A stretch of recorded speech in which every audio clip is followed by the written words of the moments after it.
Hallo, hier ist der Kai von Ich und mein Kron. Schön, dass du wieder eingeschaltet hast. Ich hoffe, es geht dir gut. Ich hoffe, du bist herrlich schubfrei. Und damit herzlich willkommen zu einer neuen Folge Kai denkt laut nach dem Sommerurlaub. Es geht jetzt hier wieder ein bisschen weiter voran und los auf diesem YouTube-Kanal hier. Vielleicht hast du noch Urlaub, vielleicht bist du schon lange aus dem Urlaub wieder zurück. Wir waren, wenn du mir auf Instagram folgst, hast du es gesehen, auf einer großen Reise quasi durch Deutschland und die Niederlande. Ich heiße auf Instagram Kai Flockenhaus, folg mir da gerne, da habe ich dich mitgenommen. Ich habe dich aber auch mit dieser Kamera hier mitgenommen, denn wir haben wir haben alles gefilmt. Wir haben einen Vlog erstellt quasi. Ich habe dich überall mit hingenommen, wo immer ich auch gerade war. Und es sind ein paar Dinge schief gelaufen. Wir waren im Geiselwind im Bayernpark. Ich habe was Falsches gegessen. Mein Darm hat darauf reagiert. Ich habe die Kamera drauf gehalten und habe dich für 3 Vlogs mitgenommen. Das heißt, wenn du das nicht verpassen möchtest, das geht am 21.09. auf diesem Kanal hier los. 3 Wochen lang. Und dann abonnier doch gerne kostenlos diesen Kanal hier. Damit hilfst du mir übrigens auch, die 1000 Abonnenten zu erreichen. Das ist mein kleiner Meilenstein auf diesem Kanal hier. Es würde mich sehr freuen, wenn du kostenlos aufs Abo drücken würdest. Jawohl. Und dann lass auch gleich noch einen Daumen nach oben da. Das wäre auch schön. Herzlichen Dank dafür. Ja, und dann geht es am 21.09. auch hier los und wir nehmen dich quasi mit auf unsere Tour. Ich habe in diesem Jahr festgestellt, wie schwer es eigentlich für mich selber war, wieder im Alltag anzukommen, nachdem ich 2 Wochen lang die ganze Zeit unterwegs war. Das fiel mir gar nicht leicht, wieder im Alltag anzufangen. Und du kennst es vielleicht, es gibt Menschen, die dir nach einer Woche sagen, wenn du sie fragst, hey, wie war denn eigentlich dein Urlaub? Ach ja, Urlaub, war da was? Ich könnte schon wieder in Urlaub gehen. Das ist so unser Normal geworden in der Gesellschaft. Und ich finde, das kann man nicht akzeptieren, oder? Und ich muss dir ganz ehrlich sagen, in diesem Jahr habe ich mich selber dabei ertappt, wie ich nach einer Woche gesagt habe, du, ich könnte schon wieder. Aber diesmal war was anders als früher vor meinem Darmriss. Dieses Mal ist eine Alarmglocke geschrillt in meinem Kopf, die früher gar nicht installiert war. Früher habe ich zugelassen, dass es dann so ist und habe es als normal wahrgenommen und habe weitergemacht. Und dann bin ich in meinen Schub reingeraten. Und da sind wir eigentlich schon beim Thema. Nach dem Urlaub ist vor dem Schub. Ist das eigentlich so? Ja, in vielen Fällen ist das so. Das erlebe ich auch immer wieder in den ganzen Jahren bei meinen Coaching-Gästen, mit denen ich zusammenarbeiten darf. Ich habe da sehr oft das Gefühl, dass der Stress, der nach der Urlaubsphase kam, wieder zum Schub geführt hat. Aber muss das sein? Ich glaube nicht. Lass uns da mal ganz kurz reingehen. Ich würde mit dir ganz gerne so einen Gedanken teilen. Das Format hier heißt Kai denkt laut.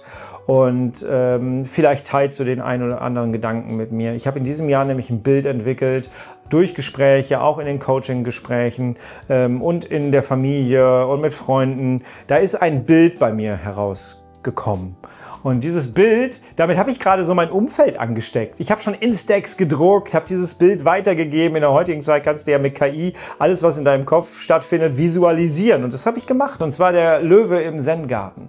Und vielleicht hast du es schon mitbekommen, vielleicht hast du es auch schon gehört. Es gibt ein Lied hier auf diesem Kanal, das habe ich dann auch mit KI gemacht. Den Text habe ich selber geschrieben. Das verlinke ich dir mal oben in der Ecke. Kannst du dir gerne mal anhören und vielleicht inspiriert es dich auch ein bisschen. Das Ganze soll so ein bisschen dir helfen, Dinge zu visualisieren, um dann daraus die Schlüsse für dich zu ziehen, was zu tun ist, weil du dann vor Augen hast, was ist eigentlich gerade das Problem? Und ich möchte ganz gerne dieses Bild aufgreifen, um dir dann eine Strategie mit an die Hand zu geben. Und wo ich dann auch im systemischen Coaching wieder merke, das funktioniert bei anderen ganz, ganz gut. Was ist der Zen-Garten? Der Zen-Garten ist im Grunde genommen das, was du die ganze Zeit in deinem Urlaub pflegst. Weil im Urlaub geht es dir gut. Du schläfst ein bisschen mehr, du isst vernünftig, du machst Sport, du kümmerst dich darum, dass es dir im Moment sehr gut geht. Und wir haben auch im Urlaub meistens gar kein Problem damit, im Moment zu leben. Die ersten Tage vielleicht nicht, es wird besser. Und wir haben dann unseren Zen-Garten schön aufgeräumt, alles ist da, da sind meine Werkzeuge drin, Meditation, meine Gesundheit, mein Sport, alles ist in diesem Zen-Garten. Und der ist richtig schön aufgeräumt, mir geht es gut, ich bin wieder erholt. Und in der Regel ist es doch so, wir sind am ersten Tag wieder da, öffnen unser Mail-Programm oder was immer du für einen Job hast. Und es dauert keine 3 Minuten und irgendeiner von außen kommt einfach rein und hat eine Hake dabei und hakt einmal komplett deinen Zen-Garten durch. Warum lassen wir uns das eigentlich gefallen? Kann jemand einfach zu dir ins Wohnzimmer kommen den du gar nicht kennst und dann da anfangen rumzuräumen? Wenn du dieses Video vielleicht gerade an einem Strand siehst, guck dich mal um, siehst du da irgendwo ein Kind mit Förmchen und Sandspielen? Geh mal dahin, nimm mal das Förmchen weg. Was passiert dann? Da passiert nichts anderes, als dass da das Förmchen verteidigt wird. Und zwar richtig verteidigt wird. Da sind wir beim Löwen. Du brauchst ein System, das deinen Zen-Garten verteidigt.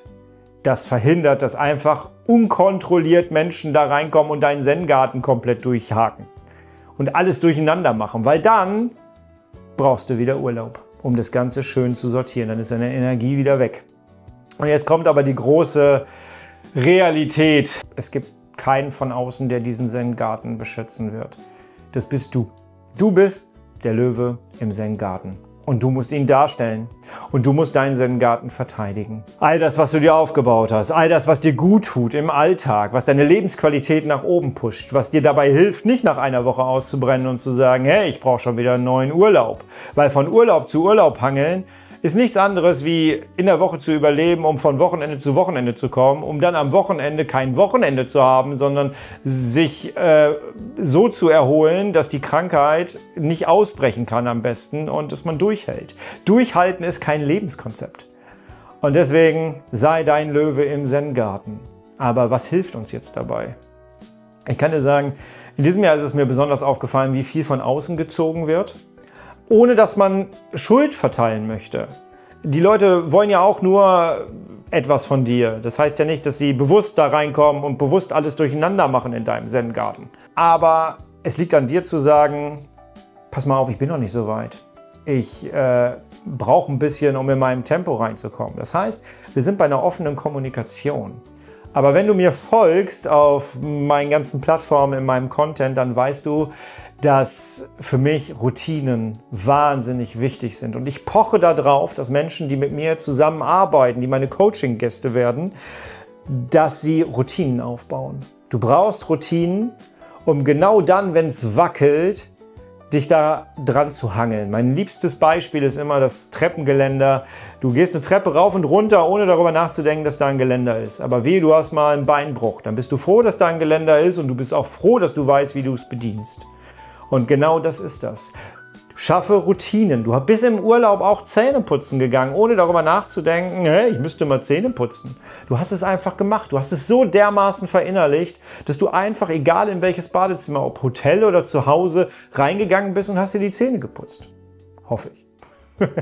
Ich will damit sagen, bau dir Routinen auf, wo du ganz normal wieder reingehen kannst. Wenn du mal einen Tag deine Zähne nicht geputzt hast, dann gehst du am nächsten Morgen ganz selbstverständlich wieder rein und nimmst dir die Zahnbürste und putzt dir deine Zähne, ohne drüber nachzudenken. Schaffe dir Routinen für das Aufstehen, Aufwachen, Aufstehen, für die Arbeit, für nach der Arbeit und für den Schlaf. Vielleicht sogar noch für den Abend. Und diese Routinen perfektionierst du so für dich, dass es Automatismen werden.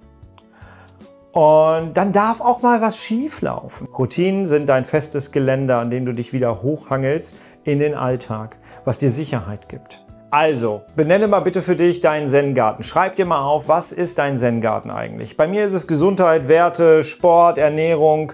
Das sind so meine Dinge, die meinen Zen-Garten ausmachen. Dann schau mal da drauf, wer von außen, ob wissentlich oder unwissentlich, versucht gerade am meisten Energie da rauszuziehen. Und wie könntest du dich da verteidigen? Verteidigen in Anführungsstrichen natürlich sanft und diplomatisch, aber du musst dich ein bisschen abgrenzen und dich schützen. Wenn du dich nicht schützt, schützt dich keiner und es kann nicht sein, dass du nach einer Woche wieder ausgebrannt bist. Das darf einfach nicht sein. Und hier ist ja ein Kanal für Menschen mit Morbus Crohn und Colitis ulcerosa vor allem. Und gerade diese Umbruchphase nach dem Urlaub führt bei vielen ja auch zu Verstopfung und Verdauungsbeschwerden. Und vielleicht sogar wieder zu Entzündungen, weil der Stress wieder hochgegangen ist. Du könntest zum Beispiel auch nochmal auf meine Website gehen, da findest du eine kostenlose PDF zu meinem Schublaschersystem. Kannst du einfach runterladen und kannst da einmal durchlesen, da findest du auch mein Lebenshaus. Wenn du das für dich einmal durchgehst, hast du sogar schon mal eine Ist-Situationsanalyse für die Zeit gerade jetzt nach deinem Urlaub. Und du könntest mal vergleichen, wenn du weißt, wie es jetzt aussieht, wie hat es vor dem Urlaub ausgesehen. Was hat sich eigentlich verändert? Hilft auch. Bleib achtsam, verteidige deinen Zen-Garten. Denn wenn du es nicht machst, dann macht es keiner. Ich hoffe, das hat dir ein bisschen Inspiration gegeben. Ich hoffe, das hat dir so ein bisschen gezeigt, hey, ich muss da ein bisschen achtsam vorgehen, ich muss ein bisschen da dran gehen. Wie denkst du darüber? Wie ist es bei dir? Wie leicht kommst du wieder in den Alltag zurück? Kennst du Menschen oder kennst du es bei dir selber, dass du sagst, ey, ich bin schon wieder urlaubsreif? Lass uns mal in den Kommentaren darüber sprechen. Es würde mich sehr interessieren, wie du zu dem Thema stehst und was dir so hilft. Bis zum nächsten Mal. Bis bleibst und wirst du bitte herrlich schubfrei, denn so lebt es sich am besten. Schau mal hier in dieses Video und hier findest du das Lied, von dem ich gesprochen habe. Also ja, einmal reinhören und wirken lassen. Bis bald.